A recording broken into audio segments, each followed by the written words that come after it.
It's February March 2026 paper 2 variant 2. Let's start the paper. सवा घंटे का पेपर है. अच्छा जी, question number 1, define force. Force को डिफाइन करिए. फोर्स को कैसे डिफाइन करेंगे? फोर्स को डिफाइन करेंगे मोमेंटम के terms. This will be the rate of change of linear momentum. Linear को आप ब्रैकेट में लिख दो. Rate of change of linear momentum.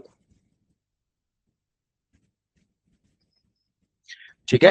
rate of change of linear momentum is called force. Use the definition in 1A to show that the SI base unit of force are kilogram meter per second square. अब इसी definition को इस्तेमाल करते हुए, ठीक है, हम इस फोर्स को change in momentum upon time से यूज करते हैं. इसका यूनिट निकालते हैं एसआई बेस यूनिट में. तो मोमेंटम का जो होता है यूनिट, वो होता है, पहले इसको m into delta v upon e कर दीजिए. मास की जगह किलोग्राम रखिए, इसकी जगह मीटर पर सेकंड रखिए, और नीचे रखिए टाइम विच इज सेकंड. ठीक है. सो ये आपका हो जाएगा kilogram metre per second minus 2. 1 mark आपको मिल जाएंगे. Is that clear? आ रही बात समझ में? यानी न्यूटन में मत लिखिएगा, kilogram metre per second square में लिखिएगा. आगे चलते हैं. Iceland is investigating the relationship between the force applied to the piston of the syringe and the velocity of a fluid exiting the syringe. The student wishes to use the equation V is equals to Fk upon Ma, where V is the velocity of the fluid exiting the syringe, F is the force applied to the piston, K is the constant with SI base unit m square per second, M is the mass of the fluid in the syringe, A is the cross-sectional area of the piston. By considering SI base unit on both sides, the equation of the equation state and explain whether this equation is homogeneous or not. Check करना है आपने ये homogeneous है कि नहीं. आओ check करते हैं. तो फॉर्मूला क्या है? होमोजेनिसिटी आपने अगर चेक करना है, v is equals to f k upon m e. ठीक है. अब आप देखिए लेफ्ट साइड में आपके क्या है, वेलोसिटी है, तो उसके लिए मीटर पर सेकंड होगा. राइट साइड में f है जो कि फोर्स है, उसके लिए आप रखेंगे kilogram metre per second minus 2. Multiply पे के लिए आप क्या रखेंगे? के लिए आप रखेंगे मीटर स्क्वायर सेकंड माइनस 1. खैर, उसके बाद डिवाइड में आपके पास आएगा मास. तो चलिए मास के लिए कुछ ना कुछ कर लेते हैं. मास के लिए क्या करें? मास के लिए होगा किलोग्राम मल्टीप्लाई बाय, उसके बाद आपके पास आएगा एरिया. एरिया के लिए होगा मीटर स्क्वायर. ठीक है. इसको दोबारा एक बार उतारते हैं और फिर इन दोनों को टेक्निकली इनका एनालिसिस करते हैं. ये केजी से केजी कैंसिल हो गया, उसके बाद मीटर स्क्वायर से मीटर स्क्वायर कैंसिल हो गया, तो आखिर में क्या बचा आपके पास? Metre second inverse. ठीक है. थोड़ा छोटा कर देते हैं इसको. ठीक है. Metre per second equals to, यहाँ राइट साइड पे क्या आएगा? मीटर स्क्वायर और second minus.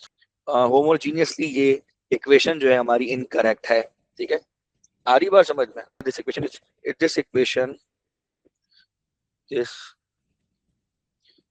equation is not a homogeneous equation. Clear है? आ रही बात समझ में? आगे चलते हैं. Question number 2, state the principle of conservation of linear momentum. Basically linear ही है, एंगुलर तो हो नहीं सकता. सही है. तो अब आप क्या करेंगे, क्या लिखेंगे? तो देखिए एक बात सुनिए, आप कोशिश करें वही वाला लिखें कि in the absence of external force the net change in linear momentum 0. आप ये लिख सकते हैं. इसके अलावा आप ये भी लिख सकते हैं कि in an isolated system the total momentum of a system is conserve. ठीक है. आप ऐसे भी लिख सकते हैं. ठीक है. आ रही बात समझ में? कैसे लिखूंगा मैं? In the absence of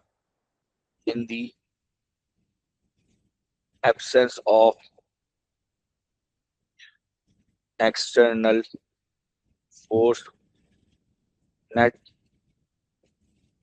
change in linear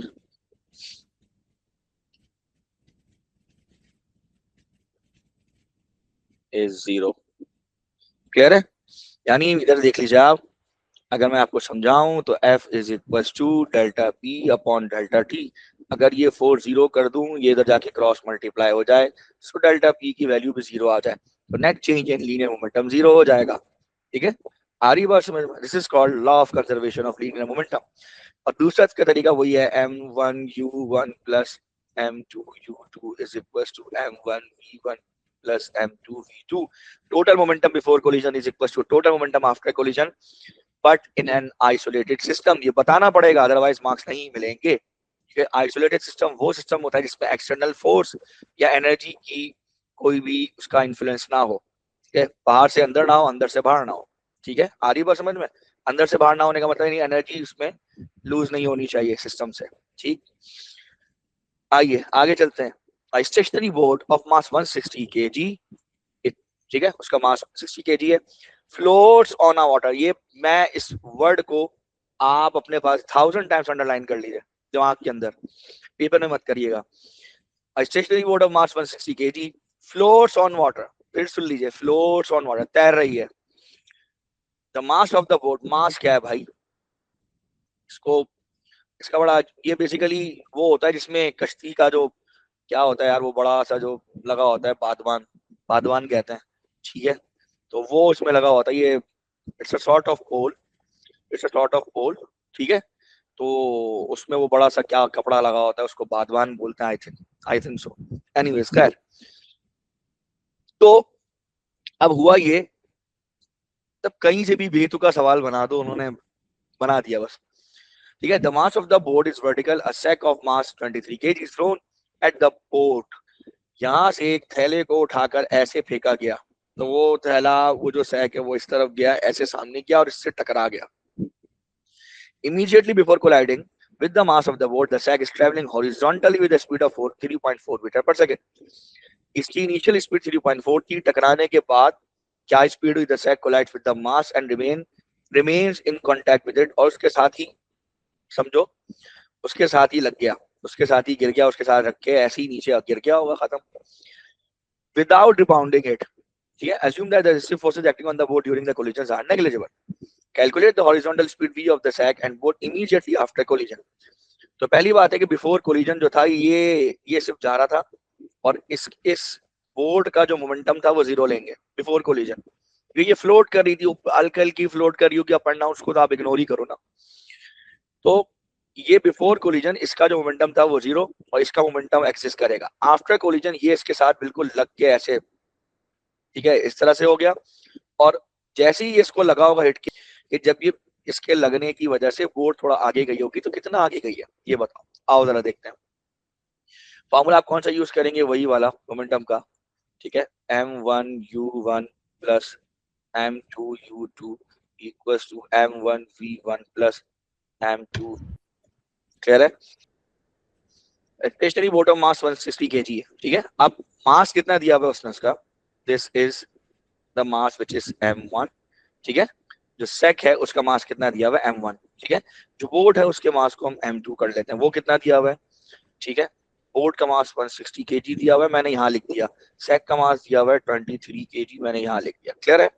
अच्छा, अब मामला क्या है, ये फॉर्मूला हमने लगवाना है। अच्छा, अब एक और बात, ये जो वेलोसिटी है, दिस वेलोसिटी इज u1, ठीक है, वो कह रहा है कि दिस वेलोसिटी इज u1, ठीक है, ये ही वेलोसिटी u1 है, और जो u2 है वो that is zero, u2 velocity zero, ये u1 सैक की वेलोसिटी है, और u2 जो है बोर्ड की, वो जगह जीरो है, और आफ्टर कोलिजन दोनों की वेलोसिटी सेम हो जाएगी, v1 v2, तो दोनों की velocity after collision v2 equals to, इसको हम v कंसीडर कर लेंगे, क्लियर है। आइए अब इसको इसकी जगह पे लेके चलते हैं, वहां पे इसको सॉल्व करते हैं, क्लियर है। यहाँ इसको रख देते हैं, यहाँ से इसको सॉल्व करते हैं, चलिए आगे बढ़ते हैं। सबसे पहले तुम्हारे पास m1 क्या है, m1 क्या है, m1 की वैल्यू हमारे पास क्या है 23, m2 की क्लास जो है वो 160 है, m1 की क्लास 23, m1 का m1 का मास 23, उसकी वेलोसिटी कितनी हुई 3.4 प्लस m2 का मास कितना है, m2 है 160 into zero equals to, after collision की बात करें तो दोनों में से मैं ये कर सकता हूँ कि कॉमन ले सकता हूँ, तो मैं कॉमन क्या लूंगा मैं बताता हूँ, m1v प्लस m2v, ठीक है, दोनों को v कंसीडर कर लिया। अब क्या हुआ, इन दोनों में से आप m1 सॉरी v की वैल्यू को कॉमन ले लीजिए, सो m1 की वैल्यू कितनी हुई 23 प्लस 160, ठीक है, और ये वहां जाके डिवाइड हो जाएगा। सो यहाँ पे लेफ्ट साइड को सॉल्व करिए, जब आप लेफ्ट साइड को सॉल्व करेंगे तो क्या रिजल्ट आएगा, 23 into 3.4, 23 into 3.4, 78.2, 78.2, 78.2 whole divided by 23 plus 160 करिए, 23 प्लस 160 करिए, ये बनेगा 180, ठीक है, 183 is equals to V. So 78.2 divided by 183. This is 0.427. So round of करेंगे 0.43 मीटर पर सेकंड पे आएगा, ठीक है, जल्दी से नोट कर लीजिए इसको भाई, बच्चों समझ में आ गया, क्लियर है? जी सर। ठीक है, आगे बढ़े, अब देखो तेज से चलना है। The total kinetic energy of the sack and boat immediately before collision is E1, ठीक है, बिफोर कोलिजन जो है, जो टोटल काइनेटिक एनर्जी है उसकी, और ऑब्वियस सी बात है यार, ये सिर्फ यही भाग रहा है, ठीक है, ये कश्ती तो अपनी जगह पे, ये बोट तो अपनी जगह पे रुकी हुई है। अब क्या सीन है, अब E1 जो है वो कह रहा है कि बिफोर कोलिजन जो एनर्जी थी वो है काइनेटिक एनर्जी। ऑब्वियसली वो जो काइनेटिक एनर्जी है बिफोर कोलिजन, वो बिफोर कोलिजन किसकी काइनेटिक एनर्जी है, वो उस सैक की है, उस बोरे की है, सिर्फ इस बोरे की है। तो ये हो जाएगा हाफ mv², तो हाफ इंटू 2.3 इंटू 3.4 का स्क्वायर, हाफ इंटू, इसको लिख लेते हैं, हाफ इंटू 2.3 इंटू 3.4 का स्क्वायर, क्लियर है, आ रही बात समझ में?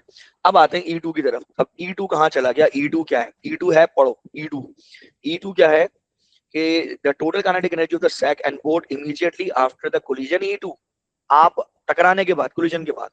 अब एक चीज देखो बच्चों, कोलिजन के बाद क्या बचा, कोलिजन के बाद दोनों एक ही स्पीड से ट्रेवल कर रहे हैं, सो कोलिजन के बाद अब आप यहाँ पे क्या लिखोगे, 1/2 लिखोगे, मास दोनों को ऐड करोगे जी, कितना मास है भाई, 23 प्लस 160, अच्छा नीचे भी 23 है भाई, इसको भी हम 23 कर देते हैं, ठीक है, इसको भी हम 23 कर देते हैं, दिस इज 23, ठीक है। सो यहाँ पे कर लेते हैं half into 23 plus 160 times v निकाला है 0.427 का स्क्वायर, क्लियर, आ रही बात समझ में? So total kinetic energy before and total kinetic energy after, उनका रेशियो आया। अब आप चेक करेंगे रेशियो कितना आ रहा है, आइए इस रेशियो को देख लेते हैं। सो ये हाफ से हाफ कैंसिल ही कर दीजिए, पहले हाफ से हाफ कैंसिल कर दीजिए, स्क्वायर, ये बनेगा 0.125, राउंड ऑफ करें 0.13, तो ये 0.13 का ratio. State and explain whether the collision between sag and boat is elastic or inelastic.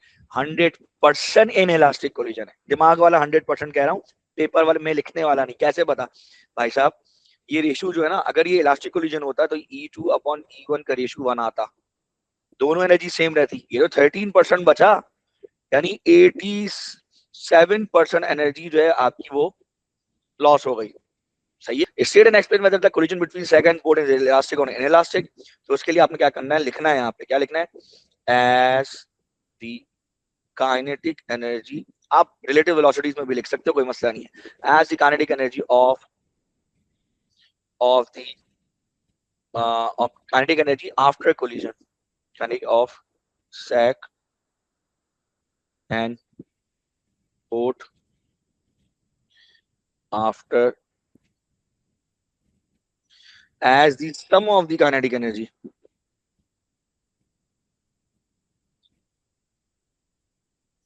ये बहुत इंपॉर्टेंट है, sum of the kinetic energy of the sack and boat after collision is not equal to the sum of kinetic energy of sack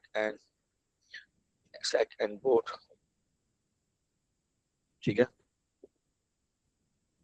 for collision, clear है? That's why therefore it is, Sir, inelastic, then E2 over E1 will be less than 1? ऐसे भी कर सकते हो, Okay. in elastic collision में E2/E1 is less than 1, ठीक है, in elastic collision, that's why it is, आप ये भी लिख सकते हो, लेकिन ज्यादा अच्छा है, देखो एक बात बताऊं, आपको कीवर्ड्स का यूज करना है, आपको सेंटेंस बनाने से नहीं रुकना। बच्चे ये समझते हैं कीवर्ड लिख के आ जाओ, ना ना ना ना ना, गलत कॉन्सेप्ट है। मार्क स्कीम में कीवर्ड जो लिखा होता है वो कीवर्ड चेकिंग करने वाले टीचर के लिए होता है भाई, वो आपके लिए थोड़ी है। आपके लिए सिर्फ इतना है कि कीवर्ड का यूज करना है बस। आप लोग सेंटेंस पूरे बनाने हैं अपने, अंग्रेजी लिखनी है उसमें कीवर्ड का इस्तेमाल करना है। ये हरकत नहीं हो कि कीवर्ड लिख के छोड़कर भाग के आ जाए बस सही। After a short time, the board in 2B is at rest again. Show that the thrust acting on the board with the sac is 1800 Newton. अब ये दोबारा आगे जाके कहीं ना कहीं रुक गया, ठीक है, ये रुक गई। अब जब ये रुक गई तो इसमें ये बोर्ड, इसमें जाहिर है ये सैक भी मौजूद है। अब उससे कह रहा है कि अब थ्रस्ट निकालो।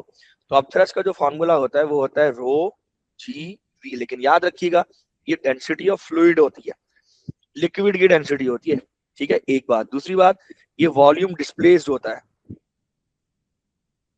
डिस्प्लेस यानी वो वॉल्यूम जो ऑब्जेक्ट का वाटर के अंदर है, ध्यान रखिएगा ये सारी बातें। उसके बाद आप थ्रस्ट निकालिएगा, और उसके बाद जब आप थ्रस्ट निकालते हैं वो थ्रस्ट आपकी बराबर होती है वेट ऑफ द ऑब्जेक्ट के। क्लियर है? तो आइए, ठीक है, इन चीजों का ख्याल रखें और फिर आगे बढ़ते हैं। क्या निकालना है आपको? ठीक है, निकालना क्या है? अब थ्रस्ट निकालना है। तो हमारे पास डेंसिटी नहीं है, हमारे पास डिस्प्लेस वॉल्यूम नहीं है, यहां तक नहीं है, अगले पार्ट में आ जाए तो आ जाए। तो हमने सिर्फ अवेलेबल रिसोर्सेज के अंदर ही करना है, तो हम इसमें से कुछ भी यूज नहीं कर सकते, उसको आगे इस्तेमाल कर लेंगे हम। तो हम सिर्फ ये काम करेंगे, हम सिर्फ एक काम करेंगे कि हम वेट निकालेंगे और वेट ही अब थ्रस्ट की इक्वल कर देंगे, खत्म। ठीक है, वेट निकालेंगे, वेट को अब थ्रस्ट की इक्वल कर देंगे, दैट्स इट। ठीक है, आइए वही काम करते हैं। सो W is equal to mg। सो मास कितना है? 23 प्लस 160 होल मल्टीप्लाई बाई 9.81 जी। कोई मुझे बताएगा कितना मास, कितना आंसर आ रहा है? अप्रोक्सीमेटली 1800 ही आएगा। मैं डायरेक्ट इसको राउंड ऑफ कर रहा हूँ, ठीक है, 2SF के अंदर। ठीक है, आगे चलते हैं। The board displaces the water with a volume of, ये given है भाई, displace volume, ठीक है, displace volume given है 1.8 exponent 5 centimeter cube. Calculate the density of the fluid, density of water. Give your answer to 3 significant figure. अब यहाँ पर आप लिखोगे 1800 is equals to density of fluid। एक काम करते हैं, पहले इसको रीअरेंज कर लेते हैं। चलिए, density of fluid is equals to upthrust whole divided by क्या है? G, ठीक है, G की value multiply by the volume displaced. ठीक है बच्चों, उसके बाद आप रखेंगे यहाँ पे डेंसिटी ऑफ फ्लूइड, ठीक है, इज इक्वल टू अपथ्रस्ट कितना था? 1800 डिवाइडेड बाय, ठीक है, divided by G 9.81 multiply by volume displays 1.80 into 10 to the power 5। अब ये 5 सेंटीमीटर क्यूब में। अच्छा, अब एक चीज, 1 centimetre is equal to 10 to the power -2 metre, ठीक है, 1 centimetre cube 10 to the power -2 into 3 का मीटर, यानी 10 की पावर -6 मीटर क्यूब। आ रही बात समझ में? दोनों तरफ 3 लगा दी पावर। सो यहाँ multiply by 10 to the power -6 कर देंगे आप, ठीक है, और करने के बाद अब इस क्वेश्चन को सॉल्व करें। अब बताइए जनाब आपकी डेंसिटी क्या आ रही है? डेंसिटी को राउंड ऑफ भी कर लें, राउंड ऑफ करके डायरेक्ट आंसर लिखे तो ये 1020 किलोग्राम पर मीटर क्यूब आ रहा है। चेक कर लें अपने पास, ठीक है भाई, चलें आगे, ठीक है, सॉल्व करें आगे। अगला question number 3, roller coaster carriage of mass 280 kg travels over a race section of track as shown as illustrated in figure 3.1। ठीक है, at position x the carriage has a kinetic energy of 16.1, this is initial kinetic energy, ठीक है, और 16.1, ठीक है, ये रही, इसको मैं हाईलाइट कर देता हूं इस kinetic एनर्जी को, ठीक है, इनिशियल kinetic एनर्जी है, ठीक। उसके बाद कह रहा है at the position y the carriage the kinetic energy 1.36, तो ये 1.36 की kinetic एनर्जी है एट पोजीशन y, उसकी kinetic एनर्जी 1.36 है, कह रहा है, ठीक है। अब क्या कह रहा है? The length of the track between x and y is 23, वो कह रहा है कि 23 का लेंथ ऑफ द ट्रैक है। चले वो भी लिख लेते हैं, लेंथ ऑफ द ट्रैक, ठीक है, वो कह रहा है कि इसको हम d कंसीडर कर लेते हैं। चलिए, ठीक है, in moving from x to y the carriage does 5.1 kilo joule of work done against resistive forces. तो ये आपको रेजिस्टिव फोर्सेस के अगेंस्ट वर्क डन गिवन है, ठीक है, 5 point work done 5.1 joule kilo joule 5.1 kilojoule of work against resistive force. Calculate the average resistive force acting on the carriage between x and y. पहली बात तो ये कि work done उसने दिया हुआ है आपको, तो वर्क डन दिया हुआ है एफ टी का प्रोडक्ट दिया हुआ है विच इज 5.1 into 10⁻³ जूल्स, ये आपको दिया हुआ है, ठीक है। रेजिस्टिव फोर्स इसने कहीं पे दी हुई है, नहीं दी हुई, लेकिन लेंथ ऑफ द ट्रैक दिया हुआ है 23, तो यहाँ से रेजिस्टिव फोर्स निकाल लें 5.1 into 10⁻³ जूल्स, ठीक है। होल डिवाइड बाई डिवाइड कर लें इसको, ठीक है। लेंथ ऑफ द ट्रैक से विच इज ऑलमोस्ट लीनियर, जो कि ऑलमोस्ट लीनियर है भाई, ठीक है। तो नीचे आप करेंगे इसको तो ये हो जाएगा 23, ठीक है। सॉल्व करें, क्या वैल्यू आ रही है, कौन बताएगा भाई? 271 point एक सेकंड 221 है, 221.7 तो ये 221.7 Newton, clear. So 222, but again significant figures कितने हैं? यहाँ पे 3 सिग्निफिकेंट फिगर हैं, यहाँ पर 2 सिग्निफिकेंट फिगर हैं, यहाँ पर 2 सिग्निफिकेंट फिगर हैं, तो मेजॉरिटी किस सिग्निफिकेंट फिगर में है? तो भाई इसको फिर आप उसी में लिख लें, 220 सिग्निफिकेंट फिगर 2 में ही लिख लें आप, ठीक है।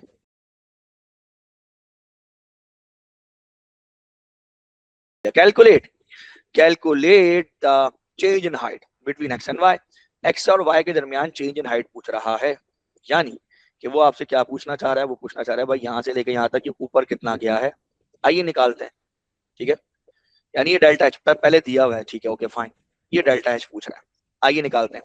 तो भाई इसके लिए हमने एक आपको फॉर्मूला पढ़वाया था, इफ यू रिमेंबर, कि अगर इस कैरेज में अपना कोई इंजन लगा हुआ होता, या ये कैरेज रस्सी से खिंच रहा होता, ठीक है, रस्सी से धागे से खिंच रहा होता, या अपना कोई इसमें इंजन लगा होता, थ्रस्ट ऑफ द इंजन होता, ठीक है, उस केस के अंदर क्या फॉर्मूला होता? हमने एक जनरल फॉर्मूला पढ़ा था, if you remember, work done is equal to change in gravitational potential energy plus change in kinetic energy plus work done against friction. याद है भाई, ये फॉर्मूला हम लोगों ने पढ़ा था, ठीक है।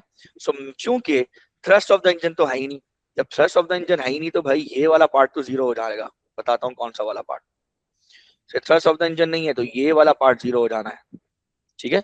इंजन का तो थ्रस्ट ही नहीं है। अच्छा, अब एक और बात, यहाँ तक आप सबके समझ में आ गया। दूसरी अहम बात, अब change in gravitational potential energy किसके बराबर होगा? एम जी और डेल्टा एच के। डेल्टा एच तो निकालना है।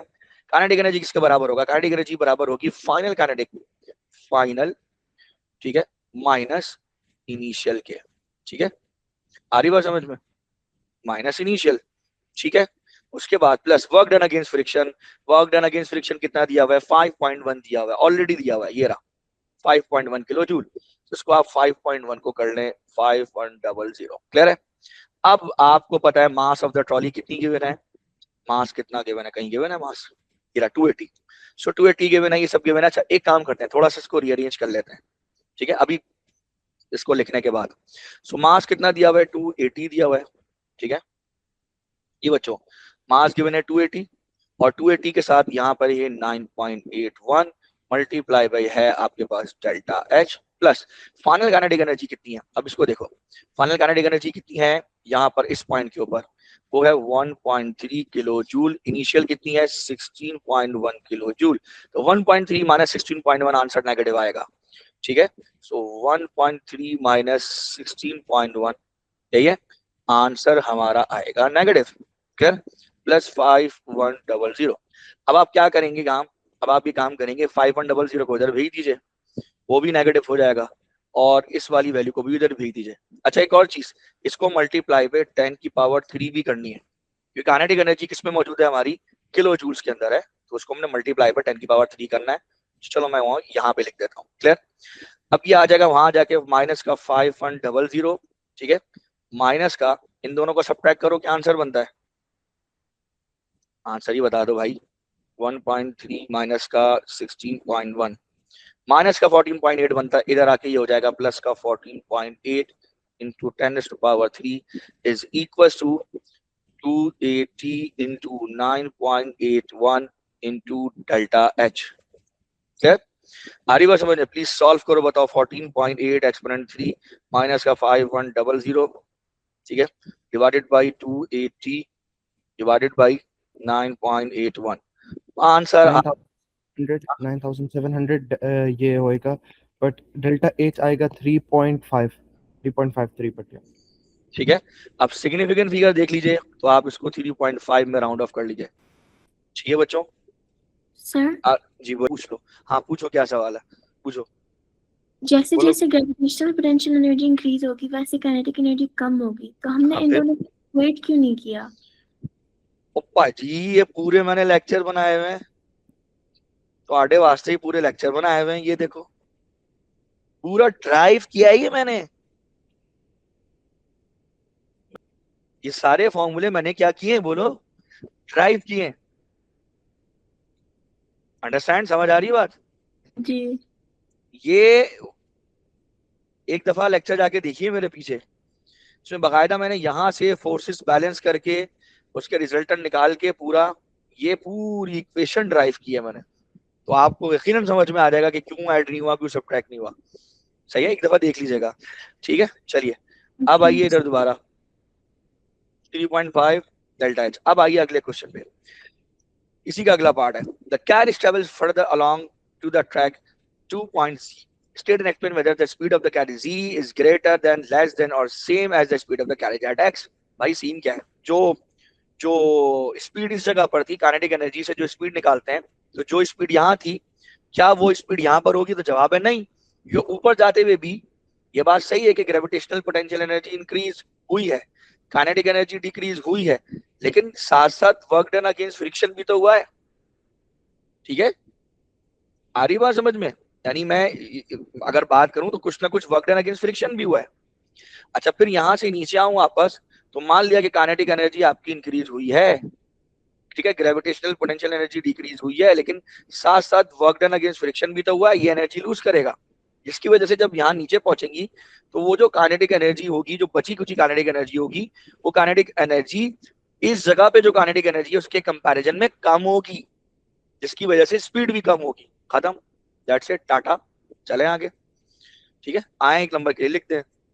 ठीक है, वो कह रहे हैं स्टेट एंड एक्सप्लेन। तो स्टेट क्या करेंगे? ठीक है, क्या करेंगे? एनर्जी, कौन सी एनर्जी की बात कर रहा है? स्पीड की बात कर रहा है। Speed of carriage at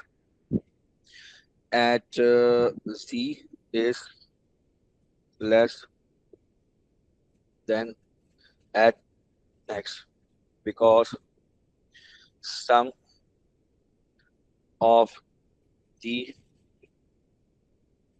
energy has lost in work done against friction। Clear है? चलेगा। Anyway, question number 4. A uniform square picture is attached to a wire and hangs in equilibrium from a pin and point P as shown in figure 4.1. ठीक है, the picture has a weight of 19 Newton, ठीक है, and its center of gravity is directly below point P, ठीक है, top side of the picture is horizontal, the wire forms an angle theta with the horizontal, the tension T in the wire is 13 Newton। ये 13 Newton है, दोनों 13, ये दोनों 13 Newton. Clear? define a moment of a force about a point P। moment of a force को कैसे define करेंगे? It is defined as the product of force and perpendicular distance from pivot, कह लें pivot, ठीक है, उसने बोला है about a point pivot, ठीक है, pivot कह लें, और axis of rotation, ठीक है, इट्स अप टू यू। तो पिवट काफी है यहाँ पे समझना, ठीक है, perpendicular distance from pivot. Explain why the moment of the weight about P is zero, ठीक है, क्यों जीरो है इसका मोमेंट, वेट का जो मोमेंट है about point P is zero, क्योंकि भाई ये लाइन ऑफ, क्योंकि ये जो पिवट है, पिवट ये line of action of force से पास कर रहा है, line of action of force is same as the point of rotation which is p। दूसरी बात है ये जो परपेंडिकुलर डिस्टेंस है फ्रॉम P, ठीक है, to the centre of gravity of the weight, I mean जिसका सेंटर ऑफ ग्रेविटी है वहां तक का परपेंडिकुलर डिस्टेंस एग्जिस्ट नहीं करता, परपेंडिकुलर डिस्टेंस 0 है, ठीक है, परपेंडिकुलर डिस्टेंस 0 है। परपेंडिकुलर डिस्टेंस 0 कब नहीं होता, जब ये वेट यहाँ पर होता तो ये परपेंडिकुलर डिस्टेंस 0 नहीं होता, ठीक है। तो अभी ये यहाँ पर है तो परपेंडिकुलर डिस्टेंस है 0, ठीक है। अब आप देखें, ठीक है, the perpendicular distance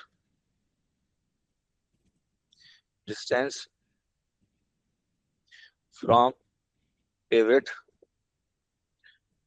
P to the center of gravity of weight is 0. Calculate theta, theta कैसे कैलकुलेट करेंगे भाई, इधर देख लिए, थीटा कैलकुलेट करने के लिए आपको इसके दो कंपोनेंट ले लीजिए, एक टेंशन का वर्टिकल कंपोनेंट ले लीजिए, इधर कंपोनेंट ले लीजिए, ये दो कंपोनेंट, हॉरिजॉन्टल कंपोनेंट भी एक दूसरे को कैंसिल कर रहे होंगे, फिर बता दूं हॉरिजॉन्टल कंपोनेंट भी होंगे वो एक दूसरे के इफेक्ट को कैंसिल कर रहे होंगे, तो हमें वो नहीं चाहिए, हमें सिर्फ वर्टिकल वाले चाहिए।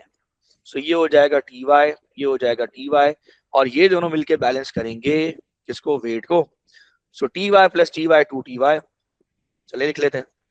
सो ये हो जाएगा 2 t y equals to weight, ठीक है, आ रही बात समझ में। आप दूसरा काम ये भी कर सकते हैं, sum of all the forces must be equals to 0, आप कंडीशन ऑफ इक्विलिब्रियम ऐसे भी लगा सकते हैं। अच्छा, अब यहाँ से आ जाएंगे 2t sine of theta is equals to weight, weight कितना दिया हुआ है 19 newton, it is already given, ठीक है। अच्छा 2 मल्टीप्लाई बाई 13, क्योंकि साइन थीटा निकालना है, ठीक है, तो t की वैल्यू 13 गिवन है, सो साइन थीटा या थीटा कर लो साइन इनवर्स 19 डिवाइडेड बाई 26, चलिए भाई निकालें क्या आता है, sine inverse 19 divided by 26, it's 46.95, 46.95 degree, और ये आ जाएगा 47 डिग्री। क्लियर है बच्चों, टू सिग्निफिकेंट फिगर पे 47 डिग्री। नेक्स्ट पे चलते हैं। The wire has a diameter of, wire का डायमीटर गिवन है 0.88 मिलीमीटर, ठीक है, and it's made of a metal with a young modulus. Sir diameter ये गिवन है ना, तो रेडियस का हाफ हो जाएगा 0.4 हो जाएगा, क्लियर है। और it is made of a metal with young modulus, young modulus भी गिवन है। अच्छा मैं y से लिखता हूँ, आप चाहे तो कैपिटल E से भी लिख सकते हैं। The wire obvious Hooke's law, calculate the strain. अच्छा भाई स्ट्रेन कैसे निकालें, तो यू नीड टू नो के, चलिए ये आपको पता है कि स्ट्रेन निकालना है, स्ट्रेन निकालने से पहले पहले आपको फॉर्मूला पता होना चाहिए। ये यंग्स मॉडुलस बराबर होता है स्ट्रेस अपॉन स्ट्रेन के, स्ट्रेस बराबर होता है force per unit area, strain बराबर होता है, स्ट्रेन ही निकालना है तो स्ट्रेन को स्ट्रेन ही लिखिए, तो ये हो जाएगा F अपॉन ए, क्लियर क्लियर, आ रही बात समझ। अच्छा अब यहां से जरा स्ट्रेन को एक तरफ कर लें, तो force upon area into Young's modulus, force अपनी जगह, एरिया की जगह कर लें pi r square into Young's modulus, r इसका हाफ करके लिख दीजिएगा 0.4 मिलीमीटर, उसको आप आर लिख दीजिएगा हाफ करके। अब सारी वैल्यूज आप यहाँ पे डालें। अब फोर्स कौन सी है भाई, फोर्स किसमें, वायर की बात हो रही है ना, तो वायर में क्या फोर्स थी, 13 न्यूटन की फोर्स थी, ये जो 13 न्यूटन है इस वायर की फोर्स रख दीजिए यहाँ पे, ठीक है, आइए रखते हैं उसको, ठीक है। सो 13 रखना है, सो यहाँ पर रखते हैं 13, ठीक है, और 13 के आगे नीचे रखें पाई, ठीक है, पाई की वैल्यू रख लीजिएगा 3.14, कैलकुलेटर में रखिएगा, आर की वैल्यू 0.44 -3 का होल स्क्वायर मल्टीप्लाई बाई, उसके बाद क्या आएगा, यंग्स मॉडुलस गिवन है 9.3 एक्सपोनेंट 10, तो ये हो जाएगा 9.3 एक्सपोनेंट 10, क्लियर। सॉल्व करें, सॉल्व करने पे ये वैल्यू बनती है ये बनेगी आई बिलीव 2.77 इंटू 10⁻⁻⁴ स्ट्रेन है, तो ये आ जाएगा 2.8 इंटू 10⁻⁻⁴, और ये आप टू सिग्निफिकेंट फिगर में राउंड ऑफ कर दें। The bottom of the picture shown in figure 4.1 is 1.6 meter above the one. The pin at P breaks. and the picture falls vertically downward. The forces acting on the picture are negligible. Calculate the time taken for the bottom side of the picture to hit the ground. वो कह रहा है कि भाई साहब ये जो है पिक्चर है, ये पिक्चर, अच्छा इधर मैं टेप लगा देता हूँ। ये जो पिक्चर है यहाँ से जमीन से इधर से कुछ हाइट पर है, ठीक है, आ रही बात समझ में? कितने हाइट पर है अभी बताएगा, ठीक है। तकरीबन ये हाइट बता रहा है 1.6 मीटर की हाइट पर है, ठीक है, ये 1.6 मीटर की हाइट पर है। तो वो कह रहा है कि ये पिन टूट जाती है और ये पिक्चर नीचे गिरती है तो उसे गिरने में कितना टाइम लगेगा, इस तरह की बात कर रहा है। तो इधर देखो, जहां से पिक्चर गिर रही है, मैंने पहले भी कहा था कि इस पॉइंट को तुम जो है इस हॉरिजॉन्टल डिस्टेंस को यहाँ इसको ओरिजिन कंसीडर करो, हमेशा ऐसे ही चलना, इसको हमेशा ओरिजिन कंसीडर करो, यहाँ डिस्प्लेसमेंट पॉजिटिव, यहाँ टाइम जो है वो पॉजिटिव, इससे नीचे जो भी चीज होगी वो हाइट वो डिस्टेंस सब नेगेटिव होगा। मैंने तुम्हें समझाया था हमेशा टेक्निकली ऐसे ही चलना, ठीक है। अब इधर चलो, तो वो कह रहा है calculate the time taken for the bottom side of the picture to hit the ground. तो कैसे निकालेंगे, h is equal to u t plus half of g. अब g लेंगे तो नेगेटिव g हो जाएगा, g हमेशा नेगेटिव ही लिया जाएगा। सो ये h कितना हो जाएगा, माइनस का 10, initial speed 0 into T, minus का g है 9.81, डिवाइड बाई 2 करोगे तो 4.905 मल्टीप्लाई बाई टी स्क्वायर, ठीक है। सो माइनस का 10, अब इसको वहां ले जाओ, सो ये हो जाएगा, या नेगेटिव साइन दोनों तरफ से कैंसिल आउट कर दो, ठीक है। So negative sign cancel out कर दो, क्योंकि ये 0 इंटू 2 ही है तो खत्म हो गया, तो नेगेटिव यहाँ से कैंसिल हो जाएगा।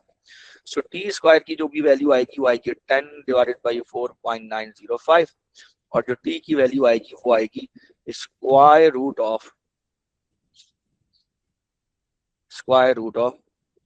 10 अपॉन 4.905।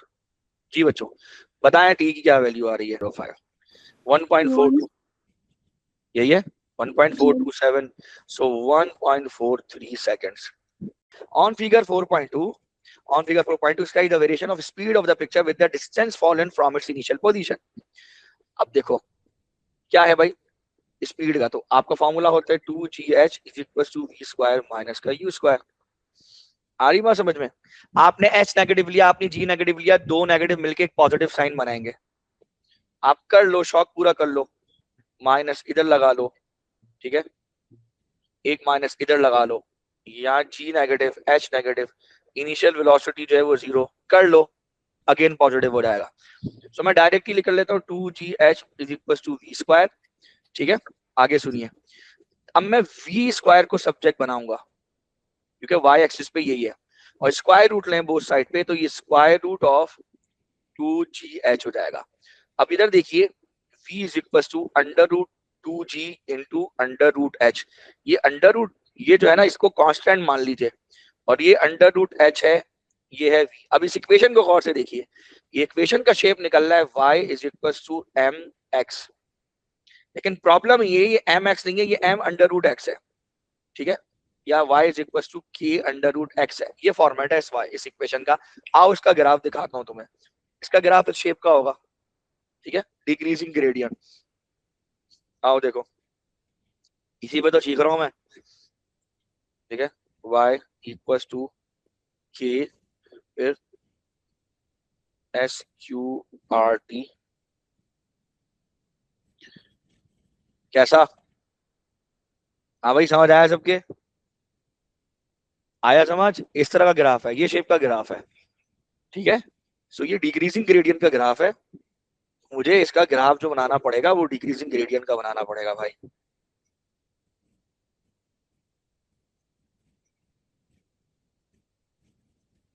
मेरे बच्चों स्केच करना है तो स्केच कर दिया मैंने, ठीक है, कोई रीडिंग वीडिंग की तरफ नहीं आना। हाँ ये 1.6 का डिस्टेंस है तो उसकी सीध में आप लाजमी जाएंगे, इसकी सीध में आप लाजमी जाएंगे, ठीक है।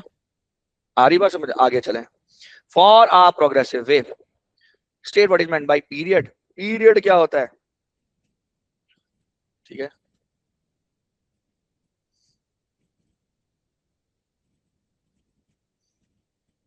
by a wave to complete its one cycle या oscillation. क्लियर? एम्पलीट्यूड जो है वो मैक्सिमम डिस्प्लेसमेंट होता है फ्रॉम मीन पोजीशन, ठीक है, मैक्सिमम डिस्प्लेसमेंट ऑफ हटा दो या ब्रैकेट में लिख दो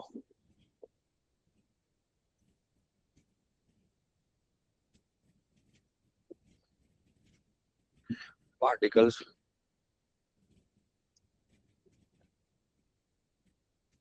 on a wave from their mean position. Clear है? आ रही बात समझ? Next, a stretch string is fixed at both ends and made to vibrate with a frequency of 25 hertz. ठीक है? A stationary wave is formed on the string. The distance between the fixed ends of the string is 0.96 meter. ठीक है? Figure 5.1 shows the string at one end at one instant. Sorry, Figure 5.1 shows the string at one instant. ठीक है, किसी एक लम्हे पे किसी एक टाइम पर उन्होंने स्ट्रिंग की पिक्चर ले ली होगी, 0.96 मीटर उसकी लेंथ है। अब भाई 0.96 मीटर है तो ऑब्वियसली जब यहाँ पर स्टैंडिंग वेव्स बनेगी तो कैसी बनेगी, मैं बना देता हूँ, वैसे जरूरत नहीं है बट आप लोग के लिए मैं बना देता हूँ, ठीक है जी, क्लियर है? तो ये कितना नोड हो जाएगा भाई, ये हाफ लैम्डा, ये हाफ लैम्डा और ये हाफ लैम्डा, याद रखिएगा, भूलिएगा नहीं, ठीक है?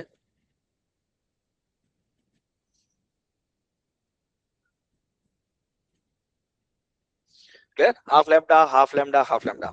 अब अगर हम figure 5.1 draw a cross at the position of anti node, anti node पे भाई ये रहा, क्रॉस लगा दें एंटी नोड पे भाई, ये लगा दिया, ये लगा दिया, ये लगा दिया, ठीक है, क्रॉस लगा दिया। Is that clear? Show that the speed of the progressive wave on the string is 16 metre per second. Speed निकालनी है। अब स्पीड कैसे निकालें? So v is equal to f lambda, frequency given है 25 हर्ट्ज, चलो भाई फ्रीक्वेंसी इज गिवन 25 हर्ट्ज, लेकिन wavelength is not given. क्या करें? फंस गए? नहीं फंसे, सब्र करो। अब वेवलेंथ देखो, ये कितनी वेवलेंथ है, हाफ हाफ हाफ, 3 दफा हाफ है, सो ये 3 दफा हाफ वेवलेंथ को इक्वेट कराओ इस डिस्टेंस से 0.96 से, ठीक है? आ रही बात समझ में? और यहां से लैम्डा की वैल्यू निकालो 2/3 इंटू 0.96, ठीक है, ये आ गया 0.64 आई थिंक, ठीक है, 0.64 मीटर। क्लियर है? सो ये यहां से वेवलेंथ आपकी निकल जाएगी, इसको मैं थोड़ा सा यहाँ कर देता हूँ और वेवलेंथ को उठाकर यहाँ लिख देते हैं, खत्म बात। सो अब यहाँ से आप निकाल लो, ठीक है, अब चेक करो। So you have v is equals to f lambda. So lambda is equals to 0.64. तो v की वैल्यू बताओ कितनी होगी? It would be 16 metre per second. Clear है? आ रही बात समझ? 3 मार्क्स, एक नंबर ये निकालने का, लैम्डा निकालने का एक फॉर्मूला और एक करेक्ट सब्स्टिट्यूशन से उसका रिजल्ट, ठीक है? The frequency of the vibration is increase to 30 hertz. बहुत अच्छा सवाल है, ठीक है, बहुत अच्छी बात बोली है। The frequency of vibration is increased to 30 hertz. The speed of the wave on the string does not change. State and explain whether the stationary wave is formed. नहीं बनेगी। अब सोचो कैसे? क्या अब कह रहे कि इस फ्रीक्वेंसी को 25 हर्ट्ज से बढ़ाकर 25 हर्ट्ज से बढ़ा के मैंने इसको 30 हर्ट्ज कर दिया। आप बताओ क्या स्टैंडिंग वेव बनेगी? तो जवाब है नहीं, क्योंकि वो हार्मोनिक्स ही मैच नहीं करेगी। क्या मतलब? बताता हूँ। अगर आपने मेरे लेक्चर देखे हो पुराने तो उसमें मैंने आपको बताया था भाई इसमें जो फंडामेंटल फ्रीक्वेंसी है वो v/2l होता है, याद करो, याद है नहीं याद है? ठीक है, सो पहली यानी f1 कैसे निकाला था हमने? 16 डिवाइडेड बाय 2 इनटू 0.96। क्या वैल्यू आती है बच्चों, जरा करिएगा? 16 डिवाइडेड बाय 2 इनटू 0.96, 8.33। पहली फ्रीक्वेंसी 8.33 हर्ट्ज है। दूसरी फ्रीक्वेंसी क्या होगी भाई, कोई मुझे बताएगा?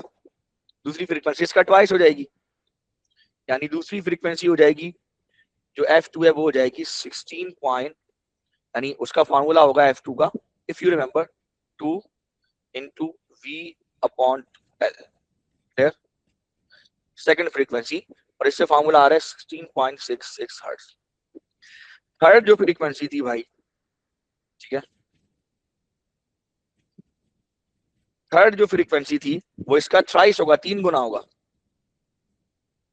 वो क्या था, 3 इंटू V अपॉन 2L, ठीक है।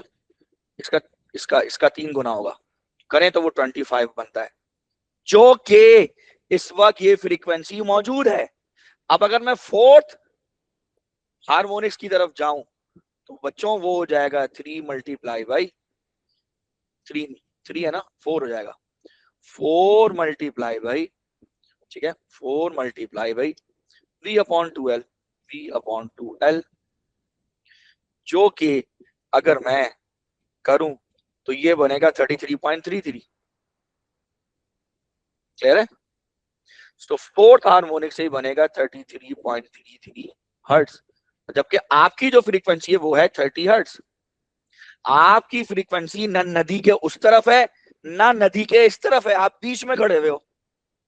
कैसे बनेगी, या तो इस पे स्टैंडिंग वेव बनेगी या इस पे बनेगी, इस पे तो नहीं बनेगी, खत्म, नहीं, क्योंकि हार्मोनिक्स ही मैच नहीं हो रहा, ना थर्ड हार्मोनिक ना फोर्थ, कोई भी मैच नहीं हो रहा। आइए, तो हार्मोनिक का मैच होना जरूरी है भाई साहब, क्लियर है। State and explain, no, there will be no stationary wave is formed as it as 30 hertz 30 hertz frequency does not match 30 hertz frequency does not match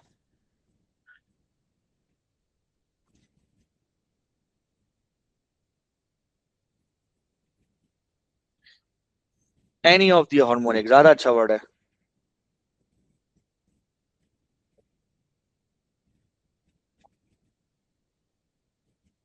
कह रहे हरी बात समझ, कोई हार्मोनिक को मैच ही नहीं कर रहा। आगे चले, a beam of light of wavelength 4.5 exponent -7, चलो भाई ये रहा, कितना है ये इसकी वेवलेंथ है, is incident normally on a diffraction grating with this, diffraction grating this, ये क्या है, ये लाइंस पर मीटर दिया हुआ है, मीटर में से इतनी लाइन पास कर रही है, डायफ्रैक्शन ग्रेटिंग गिवन है। इफ यू रिमेंबर मैंने आपको एलपीआई पढ़ाया था, लाइंस पर इंच वाला, जो कि मैन्युफैक्चरर देता है, डायफ्रैक्शन ग्रेटिंग के अंदर मैन्युफैक्चरर देता है। आइए मैं आपको दिखाता हूँ, ये है डायफ्रैक्शन ग्रेटिंग, इसमें ये देखें यहाँ पर ये दिया होता है एलपीआई, ये 15,000 लाइंस पर इंच है, लाइंस पर इंच, इसके यहाँ से लेकर यहाँ तक ये तकरीबन 2.5 इंच का होता है। तो इसके हर एक इंच में से 15,000 लाइट पास कर रही है, ऐसे 15,000 लाइट पास कर रही है, ऐसे इसने दिया हुआ है। और हमारे पास जो वैल्यू गिवन है वो गिवन है 1 मीटर में इतनी लाइट पास कर रही है। तो ये जो वैल्यू होती है, ये वैल्यू होती है 1/d की वैल्यू, याद रखिएगा, ये d की वैल्यू नहीं होती, 1/d की होती है, ठीक है। अब सुने, ठीक, अच्छा एक और बात बता दूं, अगर 1/d में, सुनिए, इसकी अगर मैं ये 6.7 इंटू 10⁵ लाइंस पर मीटर है, अगर इस वैल्यू को मैं बढ़ा दूं, यानी 6.7 की वैल्यू को बढ़ा के मैं लेट से 7.7 इंटू 10⁵ कर दूं, अगर मैं इस वैल्यू को बढ़ा दूं तो d की वैल्यू कम हो जाएगी, ठीक है, क्योंकि जितनी नंबर ऑफ लाइंस बढ़ेंगी उतना सेपरेशन कम होता चला जाएगा। एक बेंच पे 3 लोग बैठे हैं दूर दूर, मैं 5 लोग कर दूं तो उनके दरमियान गैप कम हो जाएगा, ये बात समझिएगा, सही है। तो इसी तरह अगर इस वैल्यू को बढ़ा दूं तो डी की वैल्यू, जो गैप है, सेपरेशन है बिटवीन ईच लाइन, वो कम हो जाएगा। और अगर मैं इसकी वैल्यू को 7.7 से कम करके 4.7 कर दूं तो इनके दरमियान जो गैप है वो गैप इंक्रीज हो जाएगा, लाइट दूर दूर हो जाएगी, ऐसे समझिएगा, ठीक है, क्लियर है, ये बात याद रखिएगा, अभी जरूरत पड़ेगी आगे। The light passes through the grating and forms a pattern of the light, a bright spot on the screen, and that is parallel to the grating. Okay. अब क्या है, figure 5.2 shows 2 of the bright spot in the pattern. ठीक है, अच्छा क्या होगा भाई, तो ये n की वैल्यू 0 है, ये n की वैल्यू 1 है। देखना सही पता चल रहा है, फर्स्ट टू ऑर्डर्स हैं, एक जीरो ऑर्डर है, एक फर्स्ट ऑर्डर है, इनके दरमियान एंगल दिया हुआ है 37 डिग्री। चलो भाई एंगल भी गिवन है, क्या है, लैम्डा है, 1/d है, 37 है, तो पूछ क्या रहा है भाई, the angle form at the diffraction grating between the central bright spot and the bright spot is at the position x is 37 degree. Calculate the number of order of the bright spot. अच्छा भाई ये first order नहीं है, वो कह रहा है कि ये कौन सा ऑर्डर है, बट हमें नहीं पता, हमें ये ऑर्डर निकालना है। ठीक है, आओ निकालते हैं। सो कैसे निकालेंगे, हमारे पास फॉर्मूला है d sin theta is equal to n lambda. Problem है d नहीं है, तो आओ d निकालते हैं। तो सबसे पहले 1/d की वैल्यू कितनी गिवन है, 6.7 इंटू 10⁵ लाइन्स पर मीटर। सो डी की वैल्यू निकालो तो इसको रेसिप्रोकल कर लो, तो ये 1 डिवाइड बाई 6.7 एक्सपोनेंट 5, तो ये हो जाएगा 1.49, वैसे 1.5 ही है ये, इंटू 10⁻⁻⁻⁻⁶ मीटर। क्लियर, आ रही बात समझ। अब इस वैल्यू को उठाकर यहाँ डालो और यहाँ से ये निकालो। सो अब ये हो जाएगा d sin theta divided by lambda equals to n। ठीक है भाई, अब यहां से आप जो है वो n की वैल्यू को एक तरफ कर लो, यहां से आप n की वैल्यू की तरफ कर लो। अब d की वैल्यू क्या है आपके पास, ठीक है, d की वैल्यू आ गई 1.49 into 10⁻⁻⁻⁶ multiply by sine of 37 degree whole divided by lambda. Lambda कितना, हाँ लैम्डा कितना गिवन है, ये 450 नैनोमीटर, 4500 नैनोमीटर मेरे ख्याल में, 30789 दो है ना, 450 नैनोमीटर, 450 नैनोमीटर। ठीक है, 450 नैनोमीटर पे क्या बनता है, 1.996. मैं सोच रहा हूँ कलर कौन सा बनता है, आई थिंक रेड या नहीं नहीं वायलेट, इंडिगो शायद, आई तो ये गेस इंडिगो। सो एन की वैल्यू जो है, आए जरा उसको करते हैं, क्या वैल्यू आ रही है, 19,900 वेट नहीं मैंने एन की वैल्यू क्या आई बेटा, 1.996. 1.996 का मतलब है 2। ठीक है, 2.0 नहीं लिखना गलती से भी, appropriate symbol, appropriate significant figure का कॉन्सेप्ट है, 2.0 लिख के मत बैठिया ना यहाँ किसी सूरत दो सिग्निफिकेंट फिगर नहीं चलेगा, यहाँ पे ये रूल भी नहीं चलेगा कि पीछे सर दो सिग्निफिकेंट फिगर चल रहा था तो मैंने लिख दिया, वो भाई कभी, 1.926 आ रहा है, और हाँ 1.996। हाँ नहीं, आप इसको वन सिग्निफिकेंट फिगर में रिस्पॉन्ड करेंगे, घर के लोग कभी भी डेसिमल में नहीं बताए जाते भाई, मेरे घर में 2.0 लोग हैं, ऐसा कभी भी नहीं होता भाई, खुदा का वास्ता। हाँ, अब बोलोगे नहीं सर वो तो मिशन इम्पॉसिबल 2.0 ऐसे आता है, अरे भाई दैट इज अ डिफरेंट यार story and this is different यार। Dimension grading is replaced with the grading with fewer lines per metre. क्या मतलब फ्यूअर लाइंस पर मीटर, आवे अब्दुल रहमान ये भी गलत किया है इसने, ये भी गलत किया है इसने जी। फ्यूअर लाइंस पर मीटर का मतलब है कि 1/d की वैल्यू को वो ग्रेटर है। डिक्रीज कर रहा है, इसका मतलब है वो d को बढ़ा रहा है। अब फ्यूअर लाइंस पर मीटर का मतलब है कि एक बेंच में 3 लोग बैठे हैं, उसने उसने 2 लोग कर दिए, पहले 3 बैठे थे तो गैप क्या था, कम था, 2 बैठेंगे तो गैप और बढ़ जाएगा, तो डी की वैल्यू बढ़ जाएगी।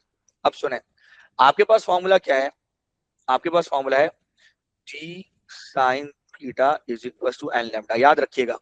ठीक है, और एन लैम्डा भी नहीं है, कौन सा ऑर्डर है, 2 लैम्डा। ठीक है, अब सुने, state whether the distance between adjacent bright spot on the screen increases, decreases or remain the same।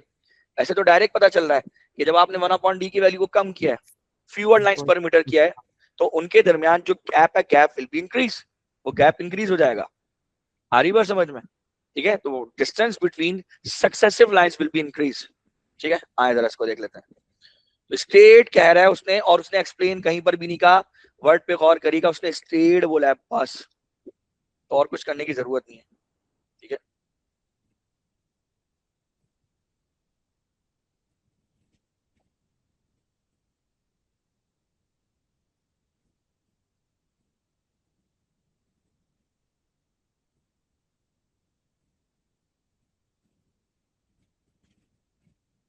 Clear है? आ रही बात समझ में? इंक्रीज होगा। नेक्स्ट आगे चलते हैं। State what is meant by electric current, rate of flow of charge. क्या करेंगे? A cell has an EMF electromotive force 1.5 volt and internal resistance 0.75। ठीक है, आ रही बात समझ में? तो on figure 6.1 draw the variation of terminal potential difference with the current in the cell for the current between 0 ampere to 1.6 ampere। तो आपके पास formula EMF minus, if you remember, EMF minus loss volt is equal to terminal potential. ये terminal potential difference है। So इसको terminal potential difference को इधर लिखें, ये वोल्टेज लॉस की जगह पे RI लिखते हैं, प्लस का EMF लिखते हैं। सो ये y is equal to m ये x प्लस c। तो चूंकि नेगेटिव लाइन है तो नेगेटिव ग्रेडियंट आएगा इधर का, एक बात तो तय। अच्छा, अब दूसरी बात, y एक्सिस पे ये जो y इंटरसेप्ट है EMF देता है, तो EMF तो 1.5 वोल्ट है, तो एक पॉइंट तो आपको इधर मिल जाएगा। EMF ये y इंटरसेप्ट दे रहा है, c की वैल्यू ये 1.5 वोल्ट है। अच्छा, और क्या? और दूसरा ये है कि भाई अब आपने इस इक्वेशन में बारी बारी ये काम करना है। ठीक है, आपने इस इक्वेशन में पहले ये EMF की वैल्यू डाल देता है।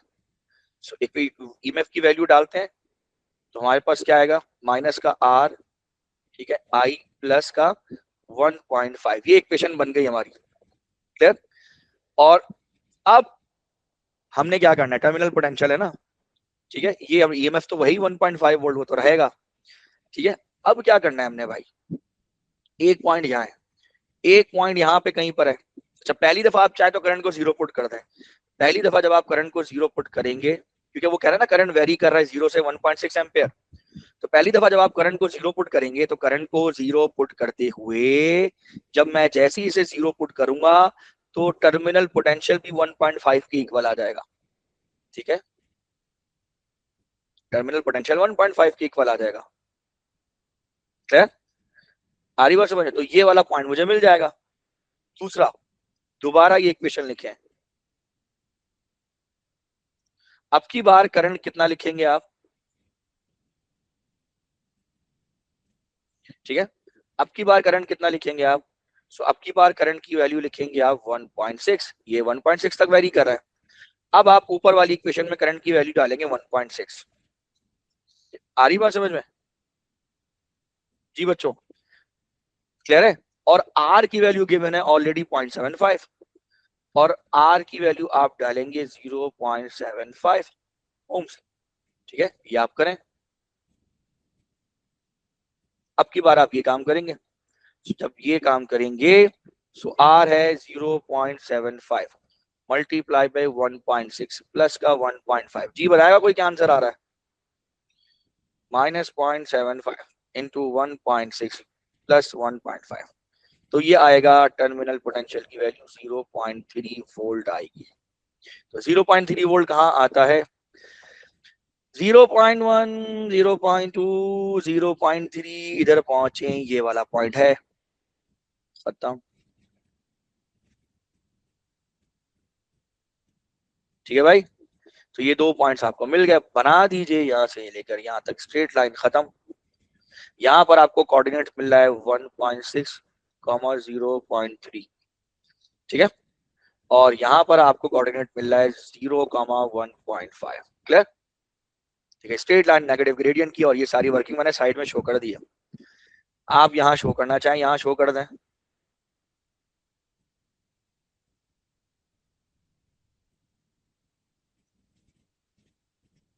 ठीक है भाई,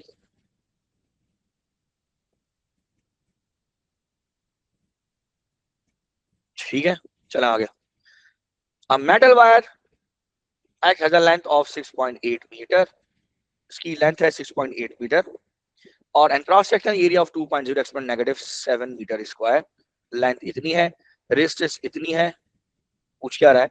The wire is connected to a circuit containing the cell in 6B and a fixed resistor of resistance R as shown in figure 6.2. The current in the cell is 1.8 ampere.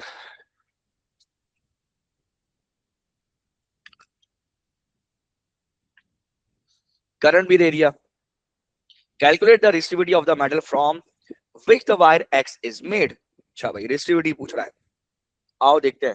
तो resistivity आपको निकालना है। Resistivity क्या है? Resistivity निकालने का formula है रो, वैसे फॉर्मूला ये नहीं है, फॉर्मूला है R is equal to rho L upon area. Subject बना रहे हैं रो को, तो ये आर ई अपॉन एल हो जाएगा। क्लियर है? आइए आगे बढ़ते हैं। So rho is equal to r, r क्या है 0.8 multiply by area. Area given है 2.0 exponent negative 7, 2.0 exponent negative 7 metre square. ठीक है भाई, डिवाइडेड बाई लेंथ, लेंथ है 0.68। ठीक है, 0.82 exponent 0.82 multiply by 2 exponent negative 7 divided by wire की लेंथ कितनी है 6.8। अच्छा 6.8 है भाई, तो 6.8 कर लो। 6.8 ये हो गया 2.4 into 10⁻⁻⁻⁸ -8 ohms मीटर। ठीक है भाई, कह रहे बच्चों?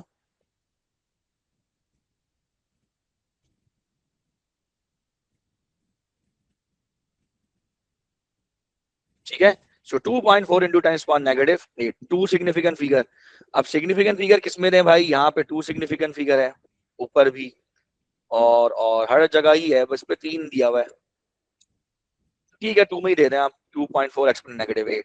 ठीक है, अब कह रहे हैं कैलकुलेट आर, आर की वैल्यू निकालें। ये बड़ा टेक्निकल क्वेश्चन है। देखिए ये सवाल दो तरीके से हो सकता है। ठीक है, पहला तो प्रोसीजर ये है कि भाईजान मुझे ये निकालना है आर, ये आर निकालने के लिए R is equal to V upon I कर दूं, यानी इसका वोल्टेज। अब इसका वोल्टेज कहां से निकालूंगा? तो देखिए इसका वोल्टेज निकालने के लिए मुझे इसका टर्मिनल पोटेंशियल चाहिए होगा। आ रही बात समझ में? तो इसका टर्मिनल पोटेंशियल डिफरेंस चाहिए होगा। तो करंट यहां में से 1.8 पास कर रहा है, तो करंट यहां से भी 1.8 एम्पियर पास कर रहा होगा, ऐसे ही ना? यहां से भी 1.8 आ रहा होगा। तो ये 1.8 को अगर 0.75 से मल्टीप्लाई कर दूं तो लॉस वोल्ट आ जाएगा। इसको 1.5 से सब्ट्रैक्ट कर दूं तो जो बचेगा वो वोल्टेज मुझे यहाँ पर मिलेगा। ठीक है, और वही वोल्टेज इधर होगा, वही वोल्टेज इधर होगा, दैट्स इट, खत्म। तो आए जरा करते हैं। अब मुझे यहाँ पे वोल्टेज मिल जाएगा। ठीक है, इस पॉइंट पर वोल्टेज मिल जाएगा। अब यहाँ पे करंट कैसे निकालूंगा? तो देखो मुझे यहाँ पर 0.82 पता है, रेजिस्टेंस पता है, और जो वोल्टेज इधर है वही वोल्टेज इधर है, तो इधर का भी करंट निकाल पाऊंगा। तो इस करंट में से इस करंट को सब्ट्रैक्ट करूंगा, जो बचेगा इधर आएगा, तो यहाँ का करंट आ जाएगा। वोल्टेज में पहले ही निकाल चुका हूँ, उसके उससे रेशियो से हम आर निकाल सकेंगे। Is that clear? सही है, समझ आ गई बात? चले करते हैं। तो सबसे पहले हम क्या करेंगे? सबसे पहले हम निकालेंगे के टर्मिनल पोटेंशियल। टर्मिनल पोटेंशियल किसके बराबर होगा? ईएमएफ माइनस का लॉस वोल्ट। ठीक है, लॉस वोल्ट, तो ये ईएमएफ माइनस का, ईएमएफ की वैल्यू कितनी है 1.5 माइनस का लॉस वोल्ट बराबर होता है आईआर के। ठीक है, सो ये हो जाएगा 1.5, नीचे ही लिख लेते हैं इनको।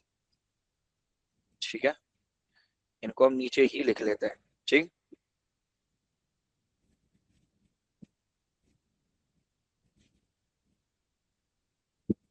सो 1.5 माइनस का करंट कितना है? करंट की वैल्यू है 1.8 और ये इंटरनल रेजिस्टेंस की वैल्यू 0.75। सो 1.8 इंटू 0.75, सो इसकी वैल्यू कितनी आएगी भाई?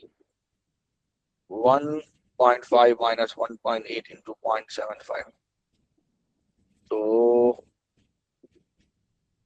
ये वैल्यू जी 0.15 वोल्ट। 1.8 का करंट है इंटू 0.75। ठीक है, 1.8 इंटू 0.75 माइनस 1.5, 0.15 वोल्ट। क्लियर है? सो ये जो टर्मिनल पोटेंशियल है, ये जो टर्मिनल पोटेंशियल है भाई, यहाँ पर जो मिल रहा है मिलेगा, वो वैल्यू मिलेगी 0.15 वोल्ट। ठीक है, ये 0.15 वोल्ट मिलेगी, इधर भी 0.15 वोल्ट होनी चाहिए, इधर भी 0.15 वोल्ट होनी चाहिए। Is that clear? सबको समझ आ रहा है? जी भाई, जी सर। अच्छा, एक तरीका तो ये 0.15, ठीक है, अभी 0.15 टोटल आ गया, टर्मिनल आ गया, और यही भी 0.15 है, इधर भी 0.15। अब करंट निकालते हैं, तो यहाँ का करंट नहीं निकाल सकते, क्या करें, तो पहले यहाँ का करंट निकालो, इसकी रेजिस्टेंस मौजूद है, इसका वोल्टेज मौजूद है, इसका करंट निकालो, जो करंट आएगा उसको 1.8 में से सब्ट्रैक्ट करा दो, वो करंट यहाँ आ जाएगा, तो जो करंट फिर यहाँ आएगा उसको उसके वोल्टेज से डिवाइड करके। अब क्या करेंगे, अब नेक्स्ट स्टेप में क्या करेंगे, हम करेंगे करंट निकालेंगे, ठीक है, किसके करंट थ्रू, ठीक है, एक्स, तो करंट थ्रू एक्स के लिए छोटा सा एक्स बना दो, तो यहाँ पे ये v अपॉन आर हो जाएगा, दोनों में एक्स एक्स लगा दो, तो वी एक्स कितना है, वो है 0. कितना निकाला, 0.15 डिवाइड बाई 0.82, तो 0.15 डिवाइड बाई 0.82, 0.1829, यानी 0.1829, 0.18 ही कर लो उसको, ठीक है, 0.18 एम्पियर का करंट, ठीक है भाई, ये आ गया, ठीक है भाई, इसको इस तरह से कर लो, अभी करंट भी आ गया तुम्हारा। अब करंट थ्रू कहाँ आना चाहिए, करंट थ्रू आर आना चाहिए, तो करंट निकालना है, सो करंट थ्रू आर, तो करंट थ्रू आर कैसे आएगा, 1.8 माइनस 0.18 जी जनाब, 1.8 माइनस 0.18, ये वैल्यू 1.617 दे रहा है, अच्छा हाँ 1.617 यानी 1.62, राउंड ऑफ करके 1.62 एम्पियर, ठीक है। अब उसके बाद आर निकालो, तो जब आर निकालेंगे तो ये 0.15 divide by 1.62,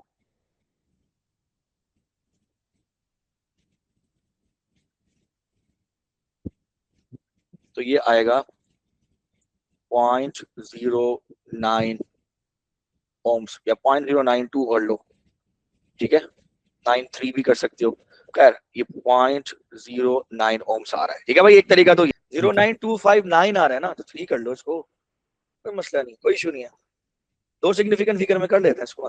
calculate the power dissipated in the internal resistance of the cell, internal resistance of the cell, अगर हम इसमें पावर डिसिपेशन निकालना है, P इज इक्वल टू, ठीक है, V स्क्वायर अपॉन R से भी कर सकते हैं, I स्क्वायर R से भी कर सकते हैं, V I से भी कर सकते हैं, डिपेंड्स क्या आपके पास गिवन है। अब इंटरनल रेजिस्टेंस में हमारे पास I और R मौजूद है, सो R मौजूद है, I 1.8 है, इससे कर लो, ठीक है, सो I और R वाला फॉर्मूला रखो, बाकी फॉर्मूला छोड़ दो, ठीक है, आ रही बात समझ में, सो I स्क्वायर R वाला फॉर्मूला इधर रखो, सो I की वैल्यू हमारे पास कितनी आ रही है, I की वैल्यू है 1.8 का स्क्वायर मल्टीप्लाई बाई, चूंकि इंटरनल रेजिस्टेंस है तो छोटा वाला R रखो, स्मॉल r 0.75 रखो, ठीक है भाई, तो इसको सॉल्व करो तो ये वैल्यू तुम्हारे पास आएगी 2.43 वॉट, सही है, तो 2.4 वॉट कर लो 2SF में, क्लियर, आगे चलते हैं, last question, describe the structure of a nuclear atom, ठीक है, क्या स्ट्रक्चर क्या होगा भाई, करते हैं, it has nucleus, it has nucleus which has protons and neutrons, while electrons are nuclear atom पूछा है ना, अब इलेक्ट्रॉन की बात कर लेते हैं, चलो, ऑर्बिटिंग अराउंड, ठीक है, P and Q are radioactive nuclei. P has 94 protons, Q has 91 proton. अब P है उसका 94 प्रोटॉन है और जो Q है उसका 91 प्रोटॉन है, क्लियर है।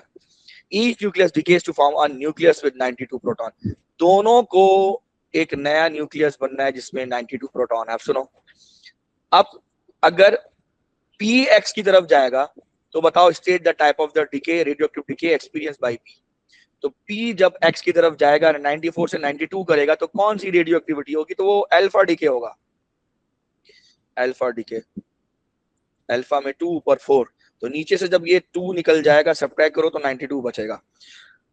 State the type of the radioactive decay experience by the Q, Q जब डिके करेगा 91 से 92 तो एक प्रोटॉन नंबर बढ़ रहा है, तो ये बीटा नेगेटिव डिके है. So that would be beta negative decay. Particle has a ratio of charge to mass equal to 1.76 into 10 to the power 11 coulomb पर kg. बेटा ये जो वैल्यू है ना, मुझे हिफ्ज है जबानी. उसकी वजह ये है कि जे थॉमसन ने जब एक्सपेरिमेंट किया था और इलेक्ट्रॉन का चार्ज टू मास रेशियो निकाला था तो वो यही आया था 1.76. आप करके देख सकते हो. लेकिन प्रॉब्लम है यहाँ साइन पॉजिटिव है तो इलेक्ट्रॉन नहीं होगा, इलेक्ट्रॉन का एंटी पार्टिकल होगा, पॉजिट्रॉन होगा. अंडरस्टूड है? ठीक है. अच्छा ये मुझे याद है. अब जिसको याद नहीं हो क्या करे, तो भाई वो अल्फा ले ले, वो बीटा ले ले, इन दोनों को कर ले, चार्ज टू मास रेशियो निकाल ले. तो आप पहले बीटा निकाल लीजिए, ठीक है, और बीटा पॉजिटिव, क्योंकि ये पॉजिटिव साइन है तो उसका चार्ज टू मास रेशियो कर लीजिए. इलेक्ट्रॉन का चार्ज होता है 1.6 into 10 to the power negative 19, ठीक है, divided by mass of the electron. Mass of the electron 9.11 into 10 to the power negative 31 kg. ठीक है, सॉल्व करेंगे यही आएगा 1.76. आप अल्फा भी लेके कर लें, चलें शॉक पूरा कर लें अपना. तो अल्फा का चार्ज जो है वही Q अपॉन M करना है ना. अल्फा का चार्ज जो है वो 2 इंटू 1 क्योंकि प्लस 2 है, 2 इंटू 1.6 एक्सपोनेंट नेगेटिव 9 कूलम. ठीक है भाई, डिवाइडेड बाई आप करना चाहें तो मास भी कर ले. मास है इसका, जो अल्फा जो है उसका मास है 4 एटॉमिक मास यूनिट है, और 1 एटॉमिक यानी 4 U है, और 4 मल्टीप्लाई बाय 1 U का जो होता है वो होता है 1.66 into 10 to the power negative 27 kilogram. So 1.66 into 10 to the power negative 27 kilogram. ठीक है, आए जरा देखें, सॉल्व करते हैं. सो ऊपर वाले का 1.6 exponent negative 19 divided by 9.11 exponent negative 13, वो आ रहा है 1.756 यानी 1.76 into 10 to the power 11 coulomb per KG. और ये वैल्यू आएगी, ठीक है, 2 into 1.6 exponent negative 19 divided by 4 into 1.66 exponent negative 27, ये हो जाएगा 4.82 into 10 to the power 7. Obviously जो है वो beta positive is the correct answer. तो आप कहें कि beta positive is the correct